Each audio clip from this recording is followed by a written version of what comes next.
მოდით ნუ ვიდავებთ საცივი დუღდება თუ არა. ჩემი ფავორიტი საცივი აი ასე გამოიყურება და რეცეპტს თქვენც გიზიარებთ. ვფიქრობ საახალწლო სუფრას ეს კერძი უდაოდ უნდა ამშვენებდეს.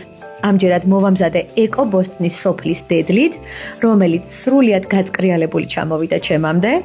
გატრუსვაც არ სჭირდება, მხოლოდ გავრეცხე, გადავიტანე წყლიან ქვაბში, პირველი ნახაში წყალი გამოვუცვალე, შემდეგ ვხარშე სრულად, მოვაყარე მარილი და გადავთქი. ნახაში წვენი გადავწუროთ საცერზე კარგად, ნახაშს მოვხადოთ ცხიმი და გადავიტანოთ ქვაბში და მოვშუშოთ ხახვი.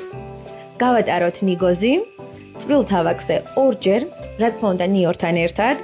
ნიგზის მასას დავამატოთ წითელი მწარე წიწაკა, დავამატოთ ადუღებული წყალი, გადავზილოთ ხელით, გამოვადინოთ ცხიმი, რომელსაც ცალკე გადავიტანთ. ნიგზის მასას კი დავამატებთ სანელებლებს.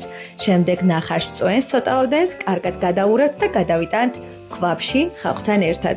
აქვე უნდა დავაბლენდეროთ, რათა ერთგვაროვანი მასა მივიღოთ და ხახვი არ დაეტყოს, გავათხელოთ ნახაში წვენით. გადავიტანოთ დაჭრილი ქათმის ნაჭრები, ერთხელ წამოვადუღოთ და მოვასხათ ძმარი.